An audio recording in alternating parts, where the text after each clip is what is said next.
we're back here on Pro Wrestling Talk STL here on 590 The Fan, KFNS, and ClaibsOnline.com. Joining us now, he will be in St. Louis about a month from now, but on Saturday night, a big match at Payback against The Miz. He is the megastar. He is LA Knight. What's going on? How are you doing? Yeah, here we are, just hanging out this morning. I'm doing all right. How you doing? I'm doing good. For those watching on the on YouTube right now, they can see all of the they can see your background there. The $1 Million Championship. What else you got back there? What is on your wall, LA Knight? There's some others from some other places that I've been all around the world, different companies and whatnot. We got little tag team titles and some world titles and some things like that. But the important thing is I'm looking to add to the wall. And whether that's Intercontinental or U.S. title or, Universal or World Heavyweight Championship, whatever it is, it needs to be up there soon. We'll get to the Miz on Saturday night in a second, but right now in WWE there are some really lengthy title runs going on with a few of those championships that you just mentioned. I mean, Roman Reigns over 1,000 days. Yeah. You have Gunther with the Intercontinental Championship just days away from breaking the Honky Tonk Man's record for that. When you see those long title runs, what does that mean to kind of get your name in the mix there and maybe knock them off that? It means it kind of puts a whole different connotation on everything. Because, I mean, it's one thing to kind of take a title off a guy who's been holding it for a month or so. But when you can be the one to come in and end a long, years-long streak, that just kind of that bumps you up a couple points. Now, will I be the guy to do that? I don't know, but I sure would like to be. And that's kind of the direction that I'm aiming for, whether anybody else wants me to be there or whatnot, whatever. But that's where I'm looking for. That's where I want to go. And time will tell. And you got the momentum going right now too. I mean, when your music hits, there's not much of a bigger pop right now in WWE than LA Knight gets. Yeah, I mean, look, and that's kind of the way I've always thought of it is when that music hits, it is on, and it's time to go do some business. So I'm not going to stop at the top of the ramp and do a little dance or a little pose or anything like that. I'm going to get right down to that ring and get to my business.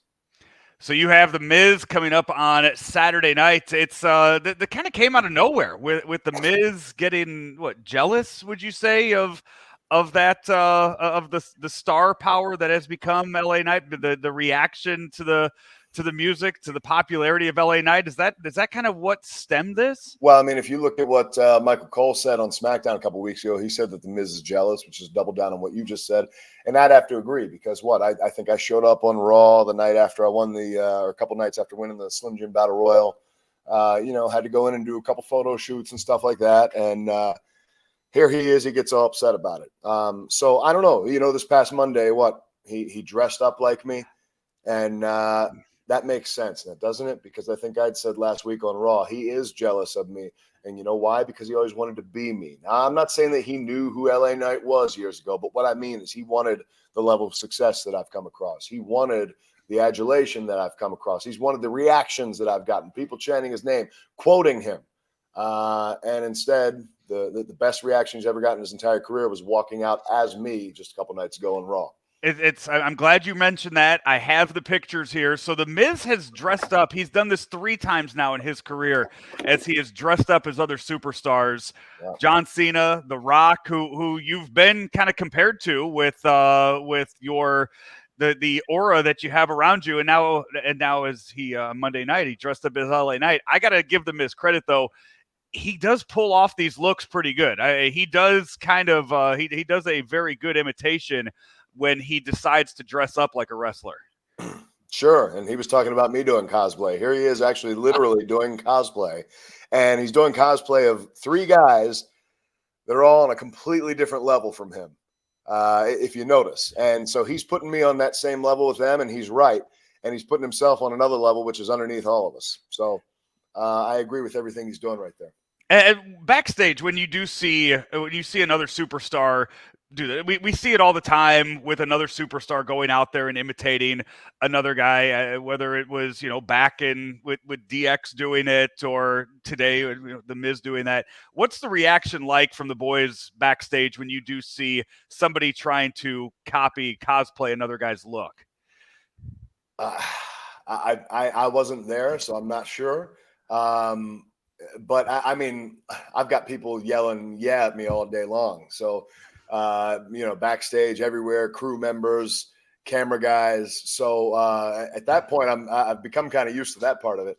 As far as dressing up, I don't know. I'm sure it's probably a hoot to some people. So who knows? I was not there for it, didn't see it. Growing up as just a kid, were you a wrestling fan growing up?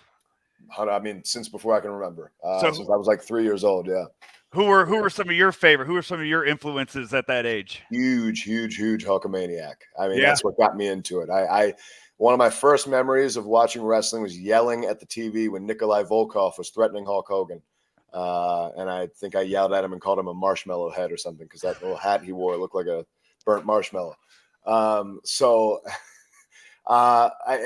was a big Hulkamaniac all the way going through middle school and when he joined the NWO and all that stuff. And at that point, I was like, man, he's a bad guy, but it's Hogan. I got to go with him. And so it was that. And then, you get into then the Attitude Era, Steve Austin.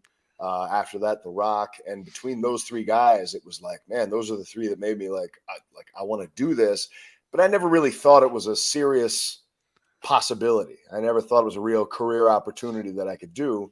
I don't think until I went to college. And college ended early for me for financial reasons. And, I started lifting weights really seriously there and eating and getting myself, kind of built up. And I was like, oh, okay, well, maybe this is something I could actually do. And once college ended for me, I said, screw it, let's find it. And so I found a place to go in Cincinnati, Ohio called Heartland Wrestling Association. And it was a long, windy road, but the rest is history at this point. Yeah, and then you also got to work with the $1 Million Man in NXT too. So you've I can't imagine growing up and being a wrestling fan since you said the age of 3, what that was like getting to work with a guy that you saw on TV. Well, it's crazy too because when I first signed the deal and made my way over here, I wrote out a lot of goals that I wanted to accomplish, and I had year 1, year 2, year 3, year 4, different goals that I wanted to do, and the weird thing about that is there's some goals that you don't even realize are possible or not even on the table. And this is one of them. So I couldn't have written this as a goal. I wouldn't even have thought that it was a possibility or something that would have been presented. But something like that just popping up, man, you got to jump on that opportunity and make the most of it. And so, I always talk about making the most of your minutes or even sometimes the most of your seconds. And I think that whole feud and that whole opportunity was a great example of that. So what year are you on now of that list? Of what? Of that list that you said you sat down, you wrote out the goals. Like, what year are we on? How many times has that list been rewritten based on everything that you've accomplished so far? I think I'm on year 3 right now. Yeah. So there's a couple things in the first year that I didn't hit. Some of the things were out of my control. I think most of the things that I didn't hit were out of my control, but year 2 came out pretty good.